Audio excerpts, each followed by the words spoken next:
Sun, sand, sea, and crime. Parliamentarians weigh in on the country's image as international media highlights safety concerns for visitors.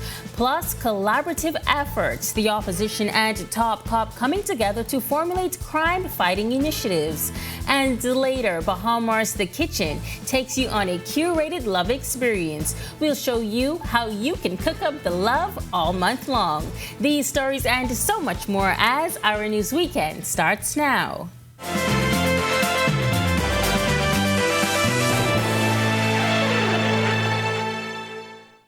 This is Our News Weekend. Thank you so much for joining us tonight. I'm Megan Shepard. The safety of visitors to our shores dominating national discourse as recent U.S. and Canadian travel alerts warning citizens about the country's crime situation has grabbed international headlines and sparked viral posts on social media. As law enforcement officials grapple with the surge in gun violence, parliamentarians are tonight weighing in on the country's reputation. Opposition leader Michael Pintard pointing to Deputy Prime Minister and Tourism Minister Chester Cooper's recent remarks, asserting the country has nothing to hide regarding the uptick in crime. Cooper told reporters he is confident this won't tarnish the country's image as a premier tourist destination. Yet, Pintard contends the situation warrants a different approach. While you may wish to send a particular message to the international community, what you ought to do is to be honest and contextualize the information once you share it with the international community. The international community is not naive in thinking there isn't instances of crime in every country. But we should put in context that what the plan of action is to address it. Pintard says government must ensure the country's public relations machinery is communicating the right message. I thought it was a mistake for government officials not to directly talk to the international media. What they sought to do is to work through the various agencies that work on our behalf. Who can tell the story better than we can? And so I thought they missed an opportunity. Leader of opposition business in the Senate, Darren Henfield, adding to the discussion from his perspective as a former foreign affairs minister, expressing concern over the portrayal of the country's image. It concerns all of us. But we're going through a tough spot at the moment, and I believe we have the will to overcome and to continue to show the world that we are a peaceful, loving, tranquil island nation. As tourism officials tout record visitor arrivals, concerns persist about how the surge in crime could endanger the country's leading industry. Economic Affairs Minister Michael Halkitis acknowledges the heightened international attention drawn by the recent alert. It's been released, picked up in the mainstream media, and we see things on social media now. We have to accelerate our sort of counteraction to make sure that it does not get to the point where we see significant numbers of cancellations to the point where it begins to impact the industry. We do not want to get to that so-called tipping point where, once you get to a certain point, there's no turning back and people start to use that as a factor in their decisions. We don't think it has gotten to that point, but we need to continue to work to make sure that it doesn't. A murder suspect is behind bars tonight. 26-year-old Kieran Butler was apprehended by police in the Berry Islands around 5:30 p.m. Friday. Police say Butler is wanted in New Providence in connection with a recent murder case and is expected to be flown to the capital for further investigations. The Free National Movement chose to abstain from voting in the House of Assembly earlier this week as the Bail Amendment Act 2024 was passed. Despite presenting their own amendments to the act, the opposition was outnumbered by governing PLP members. However, the party's leader recently told reporters their voices were heard in another forum. Opposition leader Michael Pintard briefed reporters this week on a recent meeting between his Free National Movement party and his senior officers in the Royal Bahamas Police Force, including the commissioner, where several pertinent issues were discussed. All of the matters we are interested in were not covered, but we felt as if we made important inroads in one, deepening our communication and having more conversations in camera as opposed to on camera, which is very important.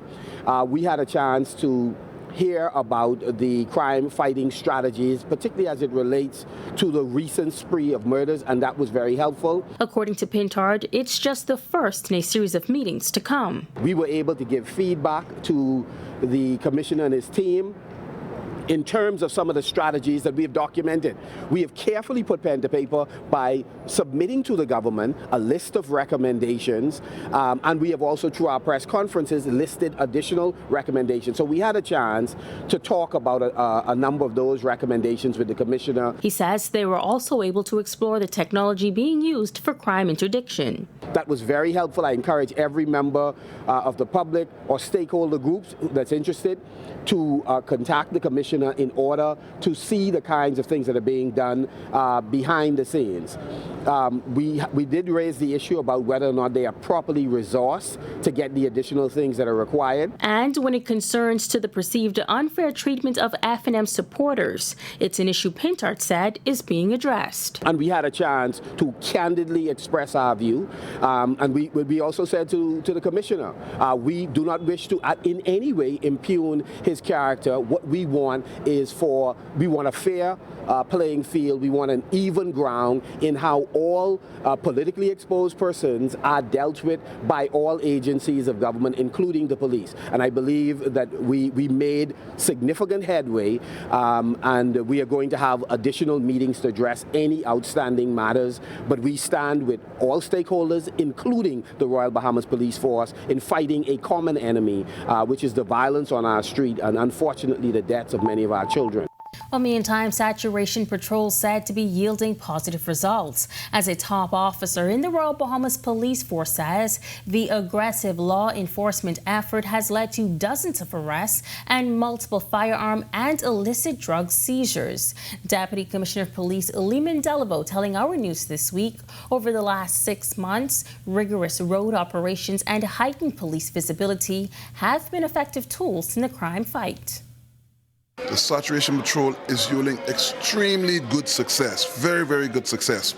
I tell you, on a daily basis, we are taking firearms and drugs and arresting wanted persons every single day, almost every single hour. So the saturation patrol is working, and it's working very, very well. Simultaneously, the Deputy Commissioner is urging members of the public to collaborate with the police. And something else he's addressing is encounters with rogue officers. Delaveau strongly encouraged residents to report misconduct. We are your police officers. We're here to serve the public. We are here to ensure that the public is safe. If a police officer runs afoul of the law, or he breaks the law in the execution of his duties, then we will deal with that police officer. As you know, just a couple of days ago, we dealt with a police officer where we placed him before the courts for allegedly causing grievous harm or causing harm to a member of the public. Well, lots more news to come tonight, but first, meteorologist Ian McKinsey has a check on weather. Ian? Thanks, Megan, and good evening, Bahamas. Welcome, everyone, to our Saturday forecast. Currently outside our studios, we're under partly cloudy skies with a temperature of 73. Our winds are from the east-southeast at 13 miles per hour with a comfortable feels-like temperature of 69. Current temperatures across the country at this time in our nation's second city, Freeport, we have 71, a set of 73s in Marsh Harbor, Greater Harbour Key, the capital, and in Governor's Harbor, Eleuthera, a pair of 74s in Alistown and Nicholstown. For the central Bahamas, continuing with 74s, we have 74 in Kemps Bay, Arthurstown, 75s in Georgetown, Deadman's Key, Long Island, and 73 in Coburn Town, San Salvador. For the southeast Bahamas, we have 73 in Duncantown, 75 in Colonel Hill, Delectable Bay, Abrahams Bay, and Providenciales, Turks and Caicos.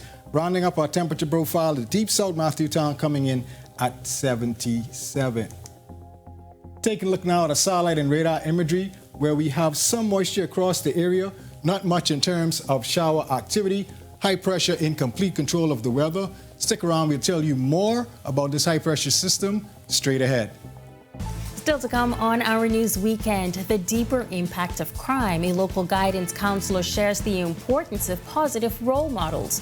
Plus, tonight's Generation Next feature hoping to do his part, spreading the message of positivity through his new music. Those details coming up when Our News Weekend returns.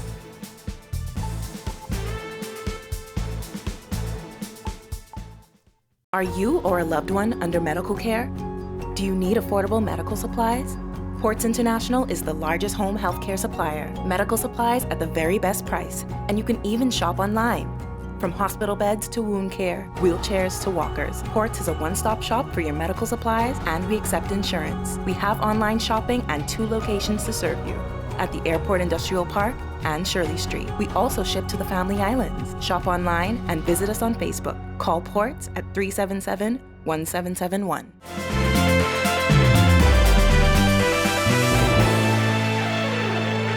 A guidance counselor in the public school system is tonight warning about the far-reaching impact of crime on students, concerned they may start to model what they see.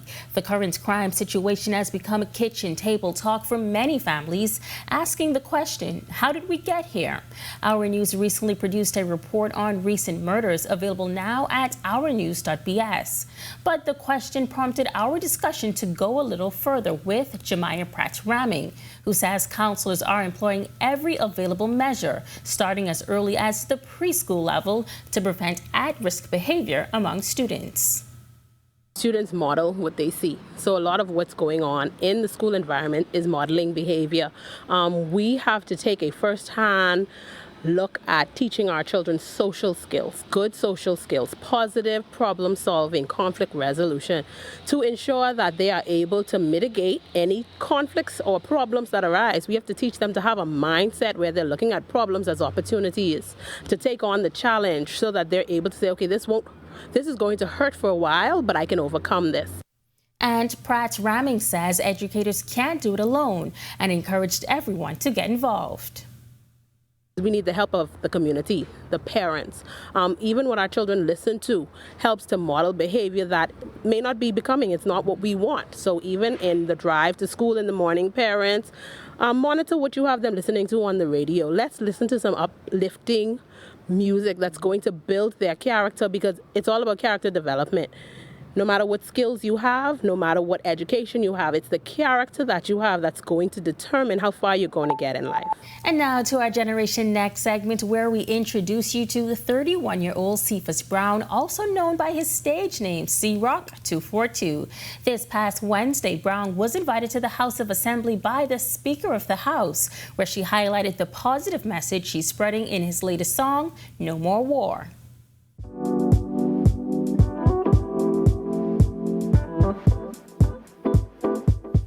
As we look at the world today, there's so much going on, especially here in our country. And the second you turn on the nose, there's lots of murders going on, and I feel as though that's not the right way. It cannot be just crime. So me being an artist, I just say, let me just write something, we'll get the world attention, you know. Crime cannot be the only answer to our problems, you know. There has to be another way how we can resolve our issues. Brown says he began playing the drums at age 7, but it wasn't until 2019, during the pandemic, when he began to write his own music. To now be recognized inside the halls of Parliament for his music, Brown says it was an amazing feeling, and he's grateful to be able to share an encouraging message. I feel as though she really heard me out, you know. That's why I give her for that, and I like to thank her for that. But it was a great experience, you know what I'm saying? It was a great experience, you know, especially with my music, you know, especially what is happening around us today, you know, No More War, my song, and then plenty of things that are happening around the world, and especially in Nassau. As more young men struggle to stay on the right path and avoid a life of crime, Brown says staying committed to his future life keeps him focused. I want to travel one day. I want a family one day. So at the end of the day, I just want to be things to go smooth for me. I don't want to be where at the end of the day, me and my future, I travel with my family, where I got to be looking out to say who after me. I don't want that life. I want a life where I could be calm, I could do what I want to do. C-Rock 242's new music is available on all streaming platforms. And to other young men in the community, he has this bit of advice. Know the friends who you keep and know your company, because even your friends might imitate, even your friends might push you to the limit to be like them. And my advice is just don't fit in. Just be the person like me. Stand out, you know, be a leader. Still to come on Our News Weekend, the Our Love Story Valentine's giveaway. One lucky winner has a chance to win an amazing prize courtesy of our fabulous sponsors. Bahamians working in the majors lending a hand to youth athletes, and we see what our college and pro hoopers did on Saturday night. Our sports is up next.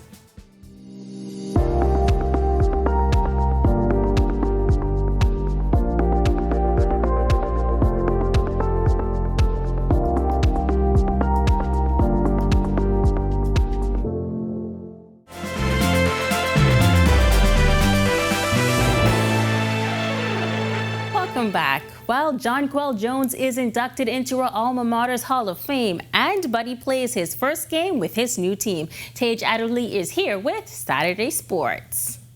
Thanks, Megan. Good evening. I'm Tage Adderley with a special Saturday edition of Our Sports. Grand Bahama's very own Jonquel Jones may be one of the most legendary figures to have taken the court for George Washington University. She led them to the NCAA tournament before going on to become one of the WNBA's best. Last night, her university honored her. We are thrilled to induct you into the GW Athletics Hall of Fame. Thank you so much. Thank you.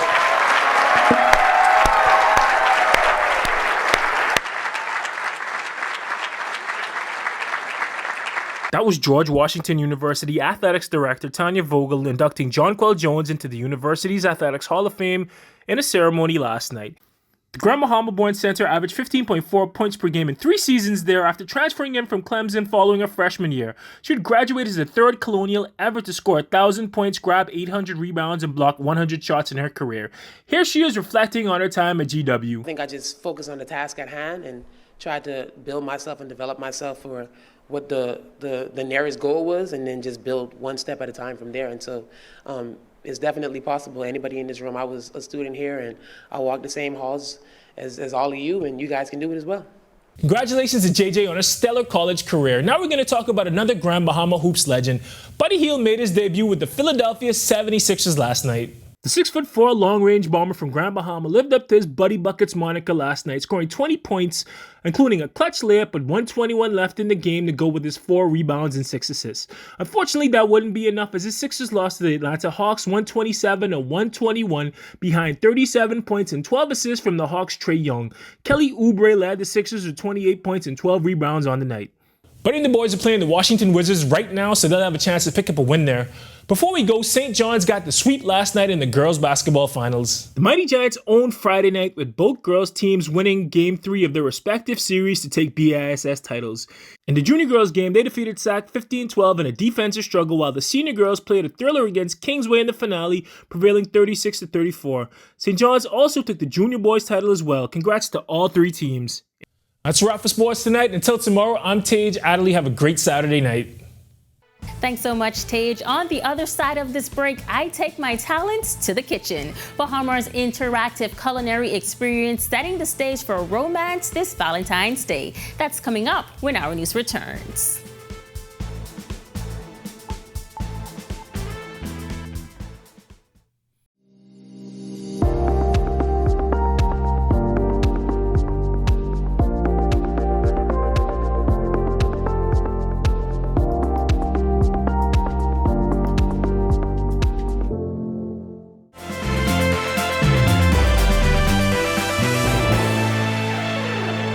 Welcome back. Love is in the air and it is also in the kitchen. This Valentine's Day, Bahamar is inviting you and your loved ones to experience an interactive culinary class seeking to teach you how to cater to your partner. I tested out the kitchen's guided cooking class with Chef Tevin Kemp, and it was definitely a time to remember. And the menu, let's just say, chef's kiss. Herb-crusted rack of lamb, also with Dauphinoise potatoes, scallop potatoes, and we'll be serving that with roasted Brussels sprouts, soy caramel, peanuts, and cilantro. The kitchen reopened its doors some 3 years ago, aiming to bring culture and flavor together in one melting pot. With enough space for 16 people, Chef Tevin guides world-class chefs or the kitchen newbie through a curated cooking experience. Classes can fall within a particular theme or age range. These persons persons will be able to learn our cultural products and cultural techniques that we make here, from different bites, as in a Bahamian banana bread with soursop caramel, right? You'll be able to cook some guava duff macaroons, some coconut tart macaroons, some soursop macaroons with Chef Gabby. Bread making, of course, what will Johnny cake look like in the cast iron skillet? Of course, with some Benny seed crackers on top. Something a little different. But for this Valentine's Day, Chef Tevin says it's all about creating that spark in the kitchen. Not only the food, but it'll be the rock of lamb. You can experience a ginger hibiscus spritzer, topped off with a Prosecco. We know what that looks like, right? And then going into dessert with a Bailey's crumble with salted brown butter crumble. Now, if you want to know what flavor tastes like, that's balance right there. And yes, the ginger hibiscus spritzer created by Chef Gabby Sawyer is available throughout the entire class. She is encouraging you to sign up for the series of Valentine's Day cooking classes as soon as possible. We have events on the 10th, the 14th, the 17th, and also the 24th. They are from 6:30 p.m. to 8:30 p.m. And if this sneak peek of the kitchen has whet your appetite, well, Chef Gabby says they offer classes 6 times per week in addition to other special events.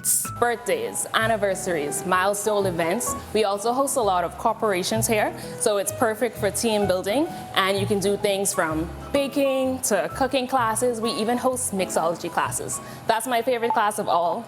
Definitely was an exciting class. Well, the love is indeed in the air this Valentine's weekend, and to help you plan your weekend agenda, meteorologist Ian McKenzie is back with your extended forecast. Good evening, Megan. Welcome back, everyone. Here's a look now at your extended forecast, where we have this broad area of high pressure system across our area. This will continue to produce mostly dry and stable weather. However, we have an approaching frontal system that should push through our area and cool things down a bit by about Tuesday. Taking a look now at this picture where we can see the warm area across our area, and this will continue through, like I said, Tuesday thereabouts. Boating forecast across northwest Bahamas, small craft advisory in place, and this is mainly off the Atlantic waters. We have a caution near shore, winds southeast to south 15 to 20 knots, seas 4 to 6, but up to 8 feet offshore in those northeasterly swells. High tide at 8:13 p.m. tonight, low tide at 2:24 a.m. tomorrow. The central and southeast Bahamas continuing in those choppy conditions, small craft advisory also in place there, winds east to southeast 15 to 20, seas 4 to 6, but up to 8 feet offshore in those northeasterly swells. Here's a look now at your national forecast. And in your extended forecast, we expect beautiful conditions tonight. So you party goers, you can enjoy yourselves pretty much most of the week. We're looking at a beautiful day for Super Bowl tomorrow, breezy, nice, comfortable conditions, looking at highs in the upper 70s, lows getting down to the upper 60s and even clocking around 70s at times. So this week, pretty warm. We don't expect any showers in the forecast until about Saturday ahead of another frontal system. That's your wrap on the evening forecast. Make it a great, safe, fun night, everyone.